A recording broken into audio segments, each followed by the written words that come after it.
नमस्कार। आईपीएल में एक और जबरदस्त टक्कर होने वाली है। पंजाब किंग्स और राजस्थान रॉयल्स। और मैदान है मुलामपुर का महाराजा यादवेंद्र सिंह स्टेडियम।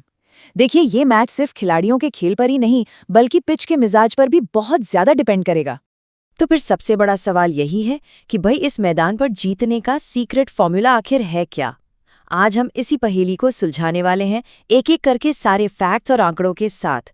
तो चलिए शुरू करते हैं। सबसे पहले बात करते हैं इस मैदान की। Maharaja Yadavendra Singh international cricket stadium. IPL का ये एक नया नवेला वेन्यू है और जाहिर है इसी मैदान पर मैच का फैसला होना है।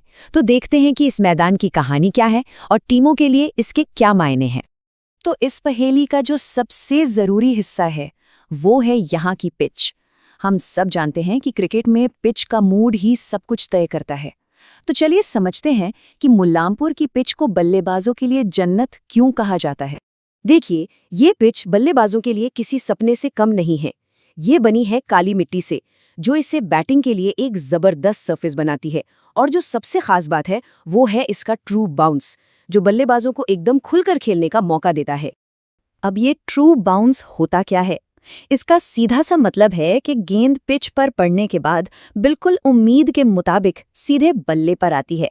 कोई अजीब हरकत नहीं, कोई धोखा नहीं।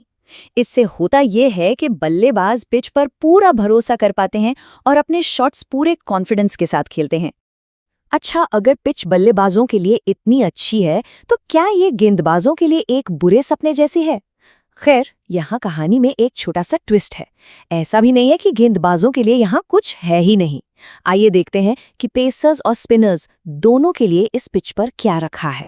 दिलचस्प बात यह है कि तेज गेंदबाजों के लिए कम से कम शुरुआती कुछ ओवरों में उम्मीद की एक किरण है।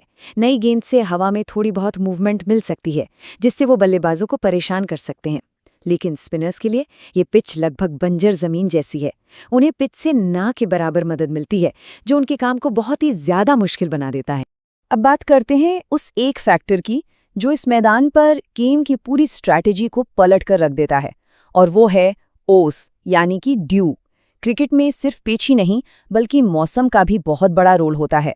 और यहाँ ओस एक ऐसा खिलाड़ी है जो किसी भी कप्तान के सारे प्लान पर पानी फेर सकता है, खासकर दूसरी पारी में।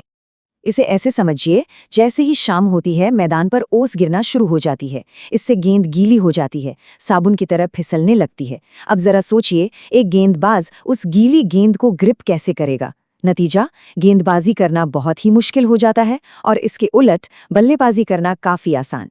तो हमने पिच का मिजाज भी समझ लिया और ओस का असर भी। अब इन सबको मिलाकर देखते हैं कि नंबर्स क्या कहते हैं, कि जीत की असली रणनीति क्या है, क्योंकि दिन के आखिर में आंकड़े काफी कुछ साफ कर देते हैं। तो सवाल फिर से वही है, अगर इस मैदान पर जीतना है तो करना क्या होगा? इसका जवाब हमें पिछले मैचों के नतीजों में साफ साफ मिलता है। जरा इन नंबर्स पर नजर डालिए। पहली पारी का एवरेज स्कोर 180 से 190 के बीच है, जो अपने आप में काफी अच्छा है। लेकिन जो आंकड़ा असल में चौंकाता है वो है पहली पारी का जीतने वाला एवरेज स्कोर, और वो है 212 रन। मतलब अगर पहले बैटिंग करके मैच जीतना है तो एक पहाड़ जैसा स्कोर खड़ा करना ही होगा। ये नंबर दिमाग में बिठा लीजिए, 212। यही वो मैजिक नंबर है जो पहले बल्लेबाजी करने वाली टीम पर जबरदस्त प्रेशर डालता है। इससे कम स्कोर बनाने का मतलब है कि आप लगभग हार को दावत दे रहे हैं। और आखिर में एक्सपर्ट्स का भी यही मानना है, टॉस जीतो, पहले गेंदबाजी चुनो। वजह बिल्कुल साफ है, शाम को पड़ने वाली ओस जो दूसरी पारी में गेंदबाजी को लगभग नामुमकिन बना देती है और बल्लेबाजी को आसान। तो इस पूरे विश्लेषण से एक बात तो एकदम शीशे की तरह साफ है, इस मैदान पर जीतने की रणनीति बहुत सीधी है।